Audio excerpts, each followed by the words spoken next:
So welcome back to this session of the Hindu newspaper analysis for UPSC Civil Services examination.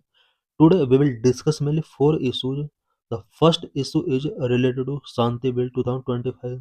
Second issue is related to India-US relations. Third issue is related to Indian aviation industry sector. And fourth issue is related to central investigation agencies in India such as ED, CBI, and IA. So let's discuss all the issues in detail. What is Shanti Bill 2025? How Shanti Bill will reform nuclear sector? Why news? Parliament has cleared the sustainable harnessing and advancement of nuclear energy in India. Shanti bill recently parliament ने Shanti bill को clear कर दिया है. Shanti means sustainable harnessing and advancement of nuclear energy in India. India's nuclear power sector has remained state controlled and unchanged since 1956. India का nuclear power sector 1956 से ही unchange रहा है और स्टेट कंट्रोल रहा है. The private and foreign partnership has been restricted under the earlier laws such as atomic energy act 1962 and the civil liability of nuclear damage act 2010.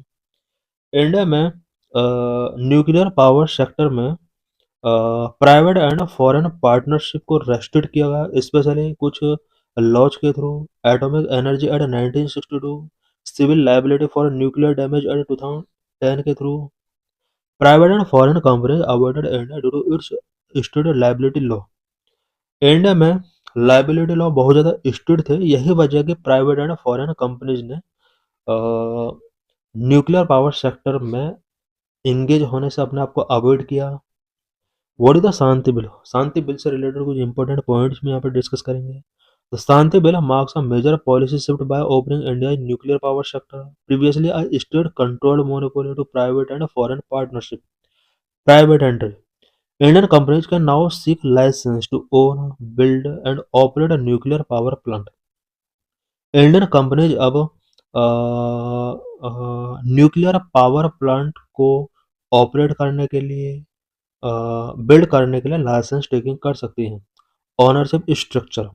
It allow up to 49% private participation, while the government retain 51% control over sensitive areas like fuel production, waste management, and strategic oversight.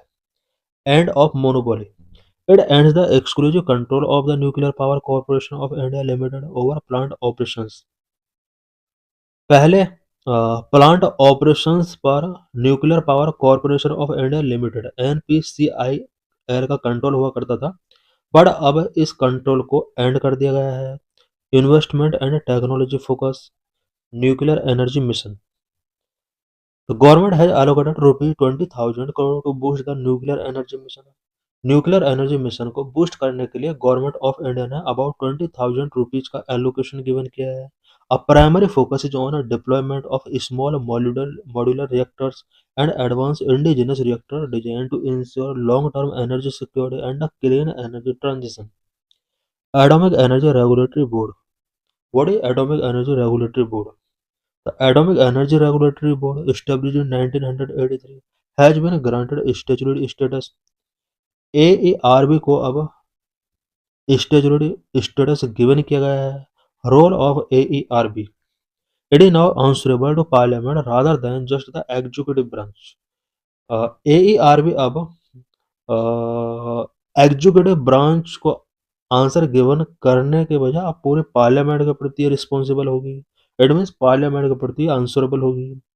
It's role is to oversee nuclear safety, radiation production and industry safety, which become even more critical with increased private sector involvement. Safeguard and government control. Authorization. Private companies must obtain authorization from the AERB and all stages for all stages from the production and disposal of radioactive material to the operation of facilities. Private companies को अब nuclear energy sector के और studies को establish करने के लिए AERB से authorisation option open करना होगा. No direct FDI. The bill does not explicitly allow foreign direct investment in the nuclear power sector. Nuclear power sector में FDI को यहाँ पर एक्सप्लिसिटली अलाउ नहीं किया गया है। State control, the government retain exclusive control over high level radioactive waste management, spent fuel processing and the production of a heavy water and incident substances. Liability fund, a nuclear liability fund will be established to handle compensation in the event of accident. Changes in liability law, liability law में क्या क्या changes किए गए हैं? Fixed cap, यहाँ पर fix liability set की है। Liability for operators is not transparent with fixed financial cap based on a plant size, plant size के बेस पर फिक्स यहाँ पर फाइनेंशियल कैप फिक्स किए गए हैं। लार्ज प्लांट के लिए 3000 करोड़, मीडियम प्लांट के लिए 1500 करोड़, स्मॉल मॉड्यूलर रिएक्टर्स के लिए 100 करोड़ रुपीज का यहाँ पर लाइबिलिटी कैपिंग किया गया है। Supplier accountability, unlike previous law, this will remove the ability for operators to hold suppliers liable for defective part of design inefficiencies. Government support, the union government will cover liability cost that exceed the operator's cap. ये जो cap यहाँ पर given किया गया है liability से related, अगर इससे ज़्यादा एक्सीड होता है देन गवर्नमेंट ऑफ इंडिया उसको कवर करेगी। Why India needs nuclear energy, India को न्यूक्लियर एनर्जी की नीड क्यों है? Reliable base load power, unlike solar and wind which are dependent on weather, nuclear provide stable 24/7 to reduce dependence on coal. Solar and wind से different nuclear energy जो होता है ये 24/7 all weather conditions के लिए available होता है और यहाँ हम कोल पर डिपेंडेंसी को भी इसके थ्रू रिड्यूस कर सकते हैं। Climate goal, nuclear energy essential for meeting India net zero target for 2070 due to its low carbon emission. Nuclear energy के थ्रू लो कार्बन एमिशन होता है। इट मीन्स कार्बन एमिशन यहाँ बिल्कुल नहीं होता है बट लो होता है और 2070 तक इंडिया के नेट जीरो टारगेट को अचीव करने के लिए न्यूक्लियर एनर्जी सेक्टर इम्पोर्टेंट है। Strategic independence, expanding the nuclear sector aims to revive stalled deal with the US, France and Japan, reducing reliance on energy import and specific partners like Russia. India nuclear energy mission, India का nuclear energy mission के क्या क्या objective हैं? Current infrastructure, India operate 22 nuclear reactor across 7 power plant और manage by nuclear power corporation of India limited. Present में India 7 power plant के अंदर 22 nuclear reactors को ऑपरेट कर रहा है। सभी न्यूक्लियर रिएक्टर एनपीसीआईएल के द्वारा ऑपरेट किए जा रहे हैं। Self reliance, despite limited uranium reserve, India has mastered the design and operation of a pressurised heavy water reactor and developed indigenous technology to process spent fuel and handle nuclear waste. Future focus, the program aims to utilize India's vast thorium reserve and has already operationalized a fast breeder reactor for this purpose. Key criticism and opposition, present में जो शांति bill लोक parliament में पास किया गया है इसको कौन कौन से क्रिटिसिज्म एंड कौन कौन से ओपोजिशन फेस करने पड़े हैं? The bill has faced intense criticism from opposition parties, trade unions and civil society for several reasons. इस बिल को opposition party, trade union and civil societies के द्वारा सेवरल रीजंस की वजह से क्रिटिसिज्म फेस करने पड़े हैं। Number of diluted accountability, critics argue the bill protect private firms at the expense of public safety by removing supplier liability and capping operators' penalties at normal cost. It is seen as a violation of the polluter pay principle. Number of financial risk. Opponents point out that the proposed liability cap, that is rupees 3,000 crore, are tiny compared to historical disasters like Fukushima, where damages were 700 times higher than the Shanti Bill's cap. Transparency concern. Section 39 of the bill seeks to override the RDI Act of 2005, making crucial information such as plant safety, detail and data on nuclear material restricted and shielded from public review. Labor right. Section 42 remove nuclear workers from the National General Labor Safety Framework regarding occupational health and working conditions. Trade unions have termed this provision draconian. Acknowledge concern. The opposition argue the bill is vendor-driven and should instead compel private companies to use India's indigenous thorium-based technology. In this session, we will discuss about India-US relations. Lecture is important for GS paper 2. India-US relations have evolved from hesitant allies during the Cold War to indispensable partner in 21st century. India US relations always evolve हुए हैं। Cold war के during दोनों hesitant allies थे। 21st centuries में अब indispensable partner बन चुके हैं। Historical phases from estrangement to engagement.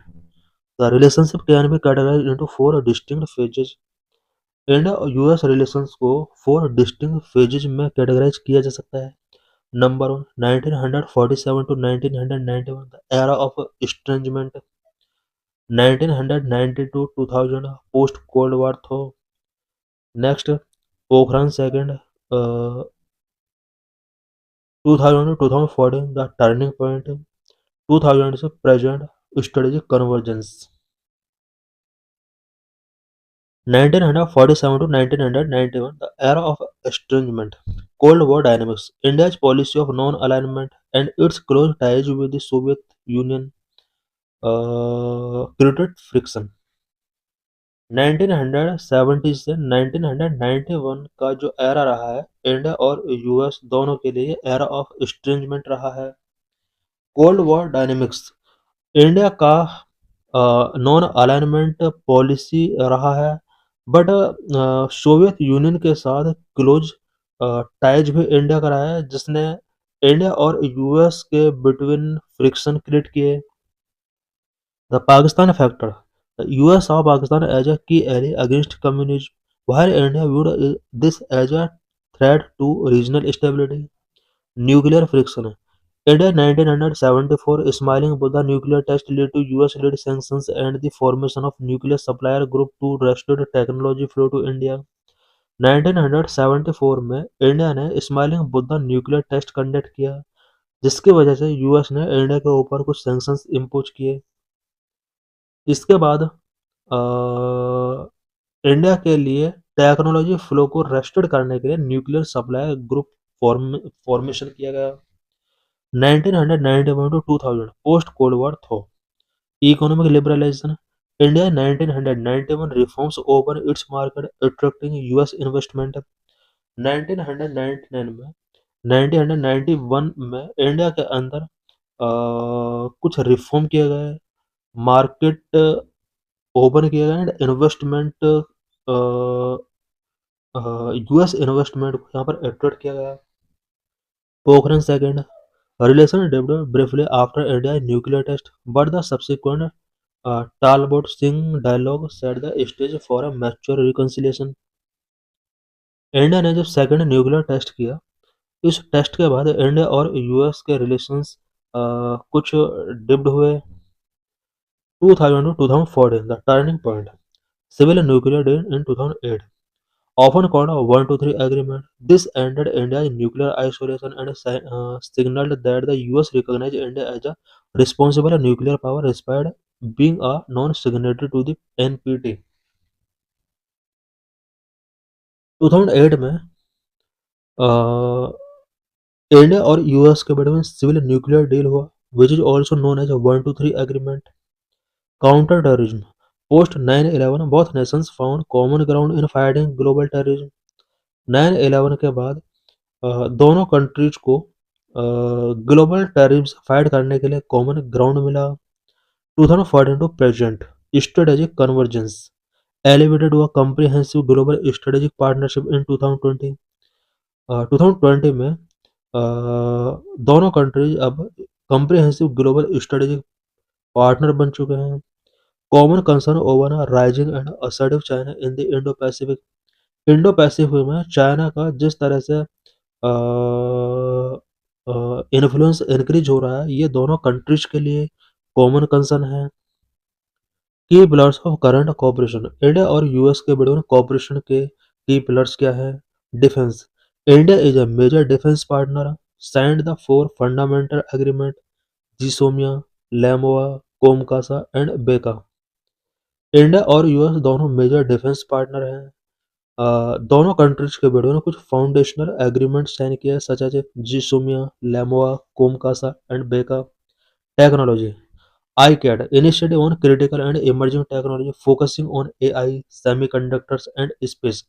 India और यूएस के बीच में ICAD साइन किया गया, जिसका main focus artificial intelligence, semiconductor and space sector पर है। NASA ISRO joint mission Nisar, दोनों कंट्रीज ने निसार सैटेलाइट लॉन्च किया। Geopolitics collaboration in the quad and IDU2, दोनों कंट्रीज क्वाड और IDU2 में कोलैबोरेट कर रहे हैं।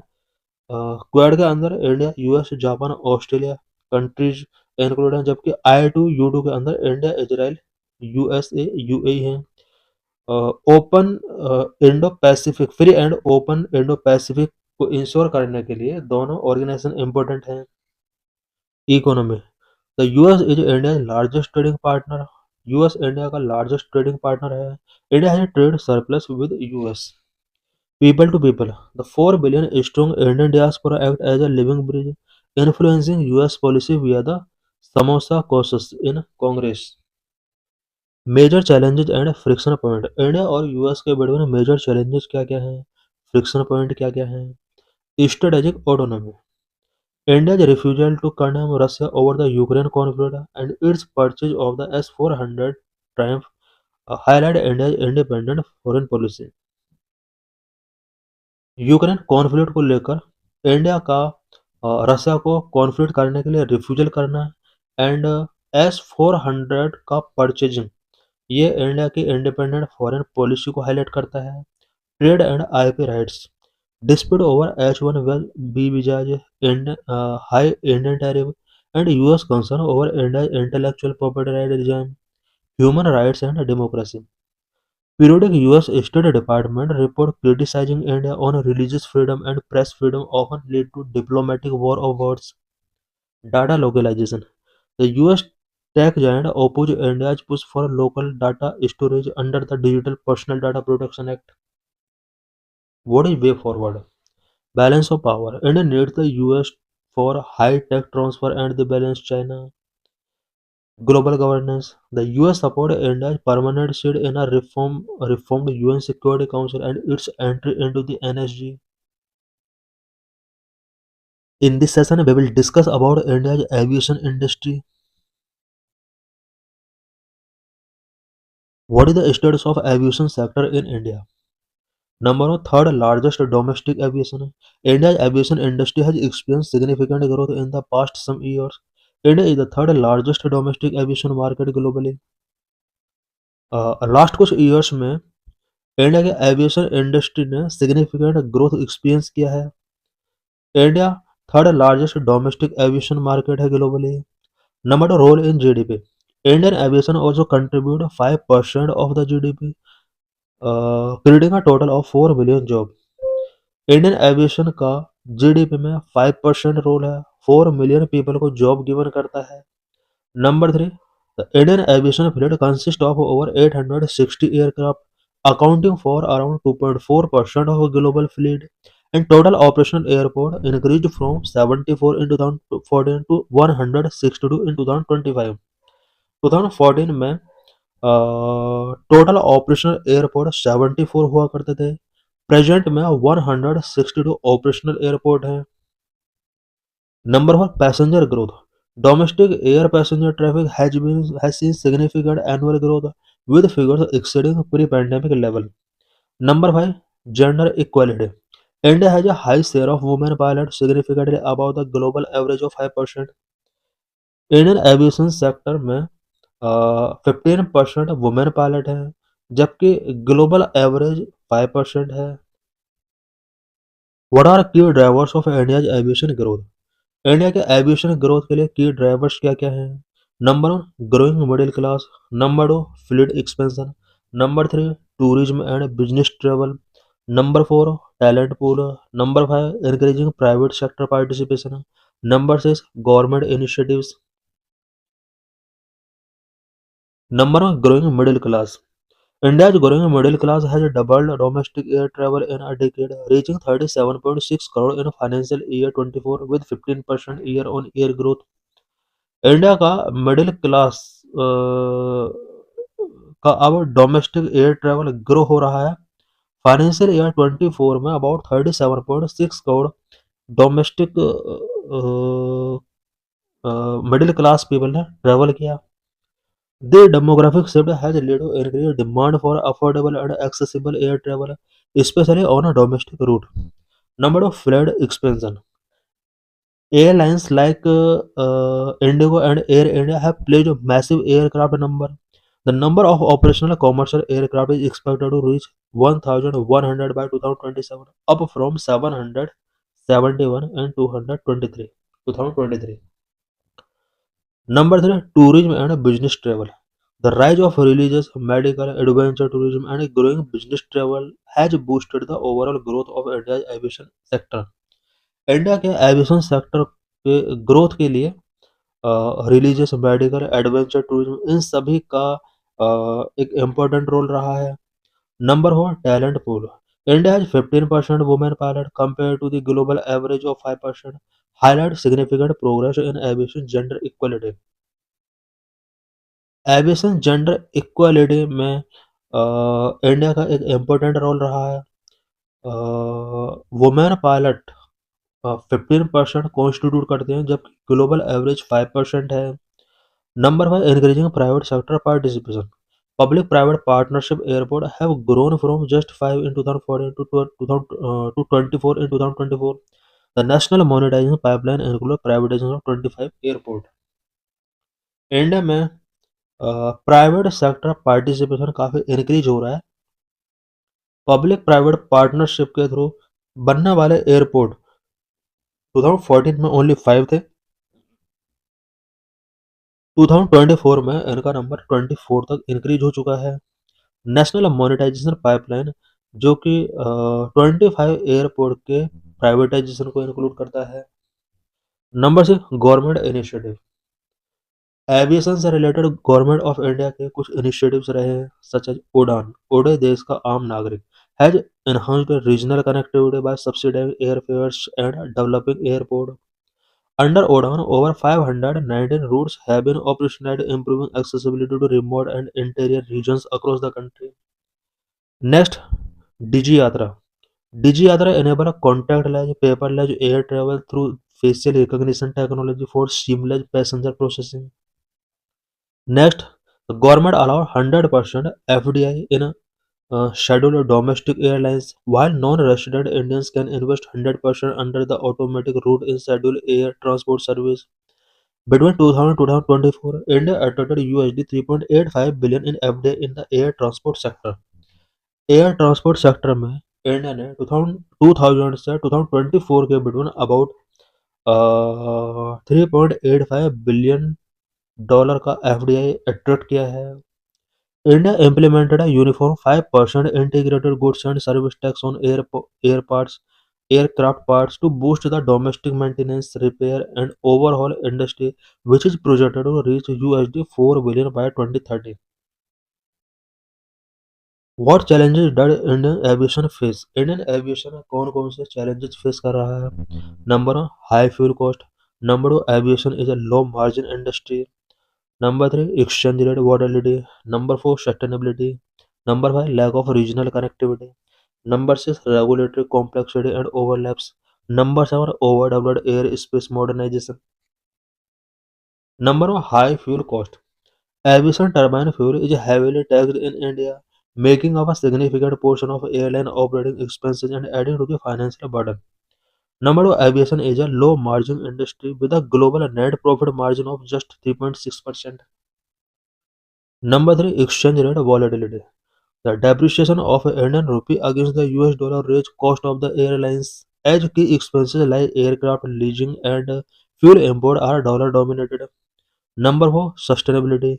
The global aviation industry is committed to achieving net zero carbon emissions by 2050, but India's efforts are hindered by the slow adoption of sustainable aviation fuel and a limited green airport infrastructure, impacting its progress in reducing emission and environmental impact. Number 5, lack of regional connectivity. Despite progress under the UDAN scheme, many Tier 2 and Tier 3 cities, especially in developing states like Telangana, remain underconnected. Number 6, regulatory complexity and overlaps. Multiple agencies oversee aviation, leading to overlapping mandate and delayed clearance. Airlines face complex compliance burden, including taxation, environmental clearance, and airport charges. Number 7, underdeveloped airspace modernization. Rapid increase in aircraft has not been aligned with modernization of air traffic control and airspace optimization, especially in busy sectors, leading to flight routing and delays. Additionally, weak cargo infrastructure hampers freight growth despite rising demand. What measures are needed to strengthen India's aviation industry? India की aviation industry growth को strengthen करने के लिए क्या-क्या measures taking करने होंगे? Number one, rationalisation of ATF taxation. Number two, air space modernisation. Number three, boost sustainability. Number four, incentivising cargo infrastructure. Number four, rationalization of ADF taxation. Bring ADF under the GST regime to reduce cascading taxes and provide uniform pricing across states. Number two, air space modernization. Expedite the proposed civil air traffic management system with advanced surface movement guidance and control system to optimize airspace usage and reduce delays. Number three, boost sustainability. India, the world's third largest ethanol producer and consumer, has a strong potential to lead in SAF production via the alcohol to jet pathway. Number four, incentivizing cargo infrastructure. Develop dedicated air cargo hubs under the Krishi Udan 2.0 with cold chain and warehousing for perishable and high-value goods to boost rural incomes and export. What are the government initiatives for aviation sector in India? Aviation sector के लिए government of India का क्या क्या initiatives रहे हैं? Number one, national civil aviation policy 2016. Number two, Udan scheme. Number three, Digi Yatra. Open sky policy. Open sky air service agreement. FDI policy. Tax and duty cuts. Gagan. Bharatiya Vayuyan अधिनियम 2024. This is PYQ related to this article. In this session, we will discuss about various central investigation agencies in India such as ED, CBI, NIA. What is CBI? Primary Investigation Police Agency.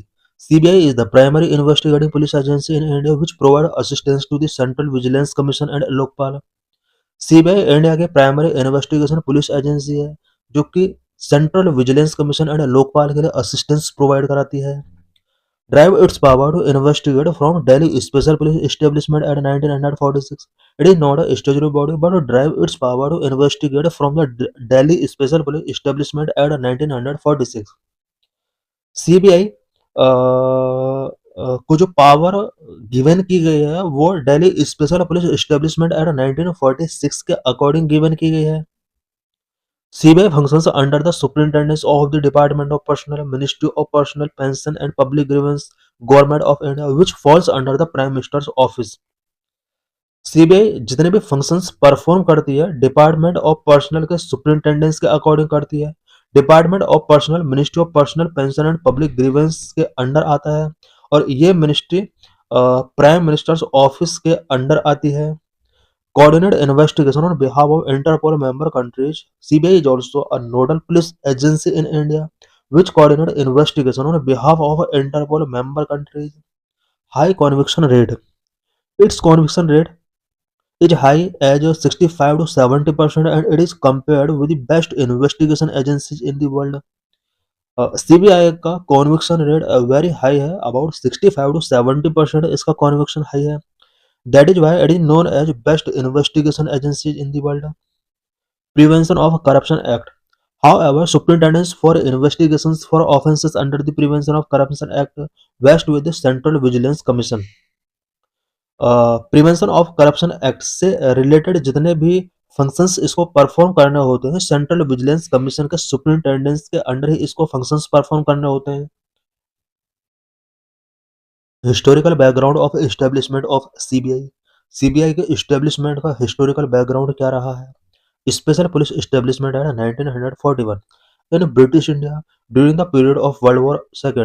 A special police establishment was constituted in the 1941 in the Department of War of the British India to inquire into allegations of bribery and corruption in the war-related procurement. British India में second world war के दौरान war related procurement में कुछ bribery and corruption से related allegations को inquire करने के लिए ब्रिटिश इंडिया के डिपार्टमेंट ऑफ वॉर ने 1941 में स्पेशल पुलिस एस्टेब्लिशमेंट कॉन्स्टिट्यूट किया था। Delhi special police establishment at 1946। Later, it was legalized as an agency of the government of India to investigate into allegations of corruption by enacting the Delhi Special Police Establishment at 1946। बाद में corruption से related allegations को investigate करने के लिए Delhi special police establishment act 1946 के according special police establishment को India government of India की एक लीगलाइज एजेंसी के तौर पर एक्सेप्ट कर लिया जाता है।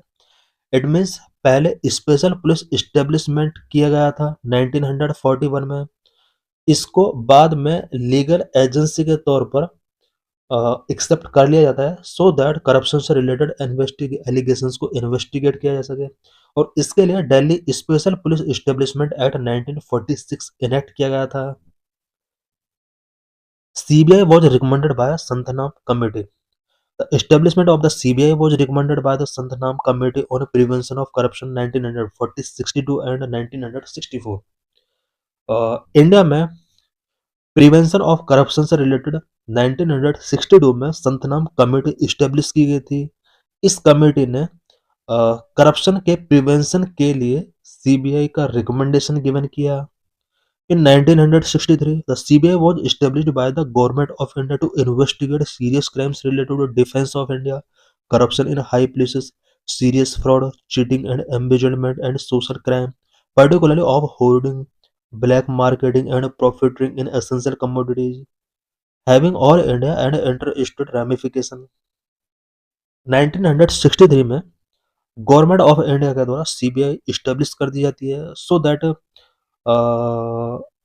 इंडिया में डिफेंस से रिलेटेड सीरियस क्राइम को इन्वेस्टिगेट किया जा सके, हाई प्लेसेस में जो भी करप्शन होते हैं इससे रिलेटेड इन्वेस्टिगेशंस किए जा सकें, serious fraud, cheating and embezzlement and social crime, इन सभी से रिलेटेड इन्वेस्टिगेशन करने के लिए यहाँ पर सीबीआई इस्टेब्लिश की गई। CBI scope broadened. Later on, CBI started investigation in conventional crime like assassinations, kidnapping, hijacking, crime committed by extremists, etc. बाद में सीबीआई के स्कोप को ब्रॉड कर दिया जाता है। अब इसको कुछ other responsibility such as crime like assassinations, kidnapping, hijacking, crime committed by extremist, इन सभी से रिलेटेड इन्वेस्टिगेट करने की रिस्पॉन्सिबिलिटीज को गिवन कर दी जाती है। How is director of CBI appointed? CBI का डायरेक्टर किस तरह से अपॉइंट किए जाते हैं? Director of CBI as inspector general of police is responsible for administration of the organisation. CBI का डायरेक्टर आईजी रैंक ऑफिसर होता है जो कि सीबीआई के एडमिनिस्ट्रेशन के लिए रिस्पॉन्सिबल होता है। Till 2014, the CBI director was appointed on the basis of a DSPE Act 1946। 2014 तक सीबीआई का डायरेक्टर को Delhi special police establishment act 1946 के अकॉर्डिंग अपॉइंट किया जाता था। इन 2014, the Lokpal act provided a committee for appointment of CBI director. 2014 में लोकपाल ने CBI के डायरेक्टर को अपॉइंट करने के लिए एक कमेटी अपॉइंट की, committee for appointment of CBI director. Committee was headed by Prime Minister, other members, Leader of Opposition, Chief Justice of India और सुप्रीम कोर्ट जज।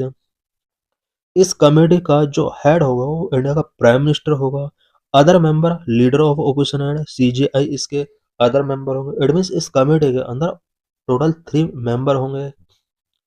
Home ministry send a list of eligible candidate of director of CBI. CBI के director eligible candidate के लिए यहाँ पर home ministry सबसे पहले कुछ नेम प्रपोज करती है और ये जो नेम प्रपोज किए जाते हैं department of personal and training के लिए फॉरवर्ड किए जाते हैं। Department of personal and training prepare the final list on basis of seniority, integrity and experience in the investigation of anti-corruption cases and send it to the committee. इसके बाद है department of personal and training, एक final list prepare करता है। इस list से उसी eligible candidate को चूज किया जाता है जो सीनियर है, जिसके अंदर इंटीग्रिटी है एंड एंटी करप्शन केसेस से रिलेटेड इन्वेस्टिगेशन का एक्सपीरियंस है। उसी मेंबर को नेम फॉरवर्ड किया जाता है कमेटी के before. Tenure, director of CBI has been provided security of 2 year tenure by CBC act 2003। CBI के डायरेक्टर का टेन्योर 2 ईयर फिक्स किया गया और ये टेन्योर यहाँ पर सेंट्रल विजिलेंस एक्ट 2003 के अकॉर्डिंग प्रोवाइड किया गया है। Tenure extension. In November 2021, the President promulgated 2 ordinances to allow the Center to extend the tenure of the directors of the CBI and the Enforcement Directorate from 2 years up to 5 years.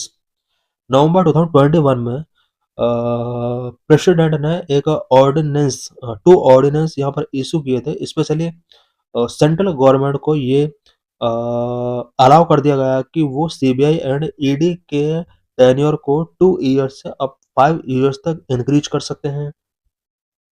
Types of cases handled by CBI. CBI किस type के cases को handle कर सकता है? Number 1, cases related to corruption. Number 2, investigate economic crimes. Number 3, inquiry into special crimes. Number 4, suo motu cases.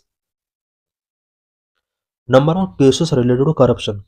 CBI investigate the cases under the Prevention of Corruption Act against public officials and the employees of central government, public sector undertakings, corporations or bodies owned or controlled by Government of India. CBI prevention of corruption act के under आने वाले सभी cases को investigate कर सकती है। Public officers and central government के जितने भी एम्प्लॉय हैं, इनके अगेंस्ट अगर कोई करप्शन एलिगेशंस पुट किए गए हैं, देन सीबीआई इसका इंक्वायरी कर सकता है। Number 2, investigate economic crimes.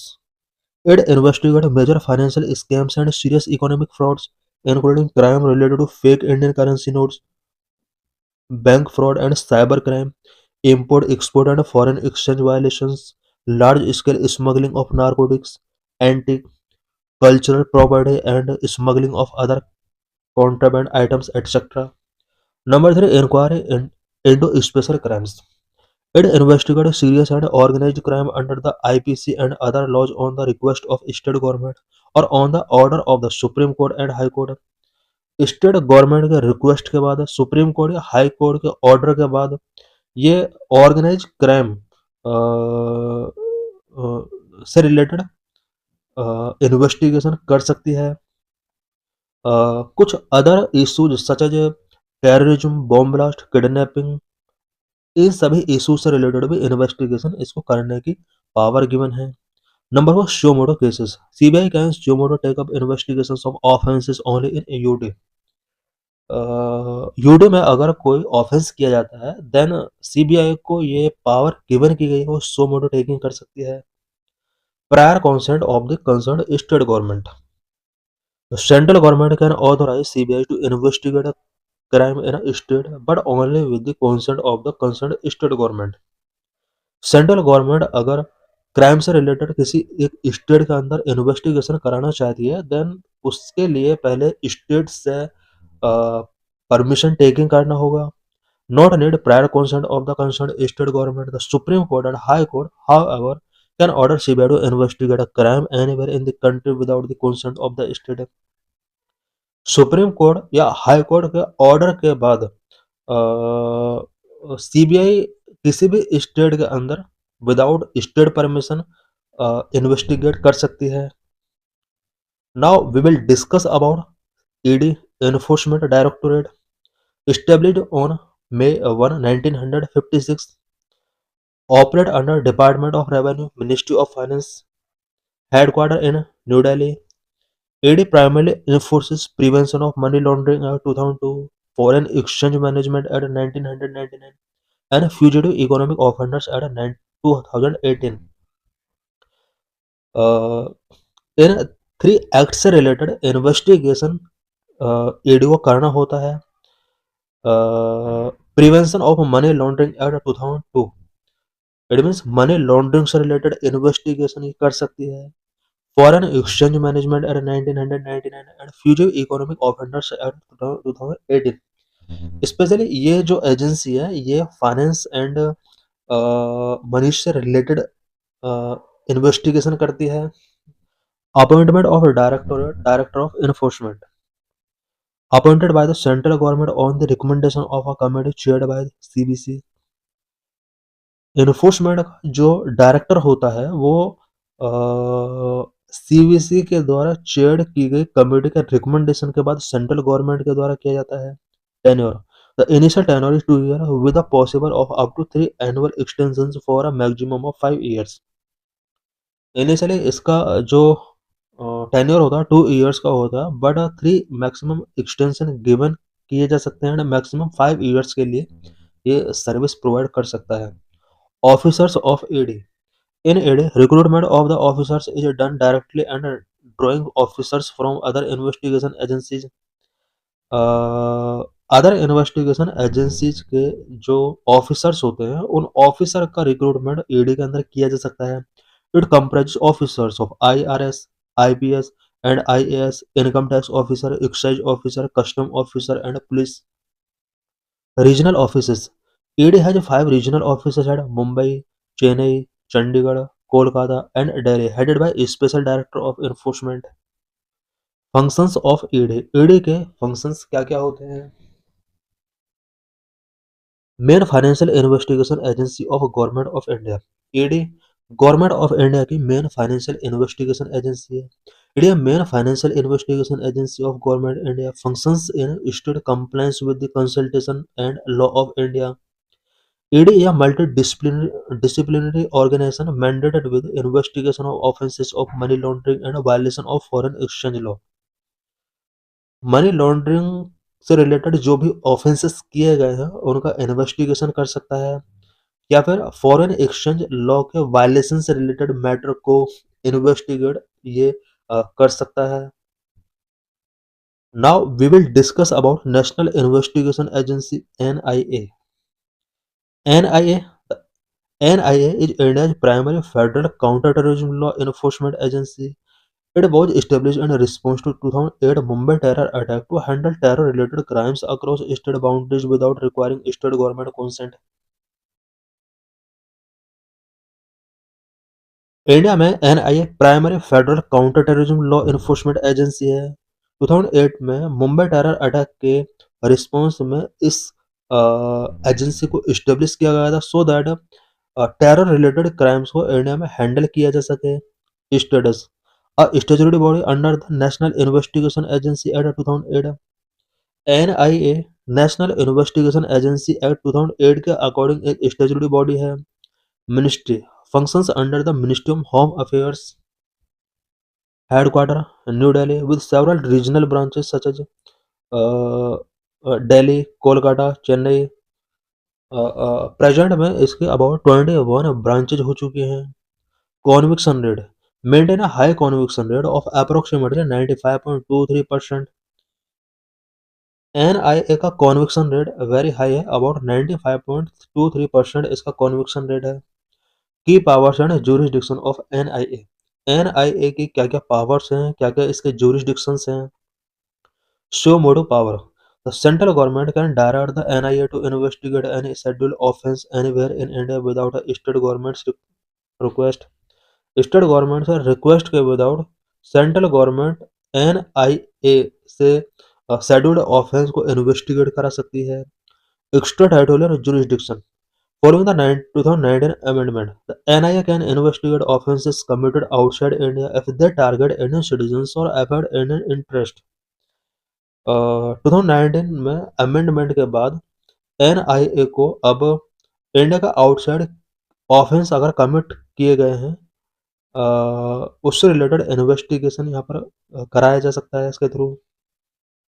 Expanded scope in 2019. In addition to terrorism, the NIA now investigate human trafficking, counterfeit currency, cyber terrorism, manufacture or sale of prohibited items, offenses under the Explosive Substance Act 1908। Starting में NIA का जो main function था वो terrorism related cases को investigate करना था। But 2019 में amendment के आफ्टर इसके फंक्शंस के स्कोप को ब्रॉड कर दिया गया। अब इसको human trafficking, counterfeit currency, cyber terrorism, manufacture of sale of prohibited arms, offences under the explosive substance act 1908, इन सभी से रिलेटेड इन्वेस्टिगेशन की पावर इसको गिवन की गई। Connected offences as confirmed by the Supreme Court, the NIA can investigate a non-scheduled offences if they are connected to a scheduled offense during the same investigation. Special NIA code, India में NIA special code होती है, उससे related कुछ points discuss करेंगे। Special NIA codes, trial of NIA cases conducted in special NIA code. NIA cases का trial special NIA code के अंदर ही conduct कराया जा सकता है। Establishment, the central government designate this code in consultation with the chief justice of high court. Chief justice of high courts की consultation के बाद सेंट्रल गवर्नमेंट इस तरह के कोड को डिजाइन करती है। Appeals against special code order can be made in high court and are heard by division bench of 2 जजेस। स्पेशल कोर्ट के ऑर्डर के अगेंस्ट हाई कोर्ट लोग जा सकते हैं, हाई कोर्ट में अपील कर सकते हैं और हाई कोर्ट के अंदर 2 जजेस बेंच के द्वारा इसको हियरिंग किया जाएगा।